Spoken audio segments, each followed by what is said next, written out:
दो बड़े अर्थशास्त्रियों की चेतावनी ने सत्ता के दावों पर बड़ा सवाल खड़ा कर दिया है। मेरा नाम है सुमित तिवारी और आप देख रहे हैं अनऑफिशियल इंडियन लीडर। देश के दो बड़े अर्थशास्त्रियों ने चेतावनी दे दी है, लेकिन सवाल यह है कि क्या सत्ता में बैठे अधिकारी और सत्ता वाले इस चुनौती को सुनने को तैयार हैं? नमस्कार, मैं आज किसी पार्टी की नहीं बल्कि भारत की जो अर्थव्यवस्था है उसकी बात करने आया हूं। आज देश में बड़े बड़े विज्ञापन चल रहे हैं। 5 ट्रिलियन की इकोनॉमी का दावा भी किया जा रहा है। दुनिया की सबसे तेज अर्थव्यवस्था होने वाले हैं हम, लेकिन जमीनी सवाल कौन पूछेगा? अगर अर्थव्यवस्था इतनी मजबूत है तो फिर जो युवा है नौकरी के लिए दर दर क्यों भटक रहा है? अगर विकास इतनी ऐतिहासिक है तो मध्यम वर्ग सिर्फ ईएमआई और महंगाई के जो बोझ है उसके तले क्यों दबा जा रहा है? और अगर सब कुछ शानदार ही चल रहा है तो देश के बड़े अर्थशास्त्री सरकार को चेतावनी क्यों दे रहे हैं? ऐसे बहुत से प्रश्न हैं जो कि हमें सरकार से हमेशा पूछते रहना चाहिए। नहीं तो कल को हमारा जो भविष्य है और हमारे आने वाले जो जनरेशन का भविष्य है वो हमेशा हमको कोसेंगी कि शायद अगर हमने सवाल पूछ लिया होता तो आज स्थिति कुछ और रहती। भारत के दो बड़े अर्थशास्त्रियों उनका साफ कहना है कि जो भारत की जीडीपी है वो तो बढ़ रही है, लेकिन रोजगार उसी रफ्तार से नहीं बढ़ रहे हैं।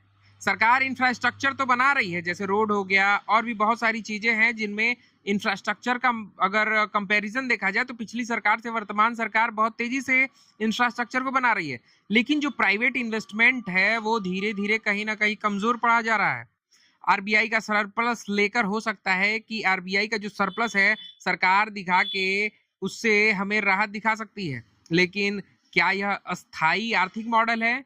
सवाल पूछना तो कहीं ना कहीं देशद्रोह नहीं होता है। इसलिए मैं सरकार से ये सवाल पूछ रहा हूं कि जो आरबीआई का ये सरप्लस लेकर आप राहत सबको दिखाना चाहते हैं तो क्या ये एक अस्थाई आर्थिक मॉडल है जो कि हमारे भारत को विकास की तरफ ले जाएगा?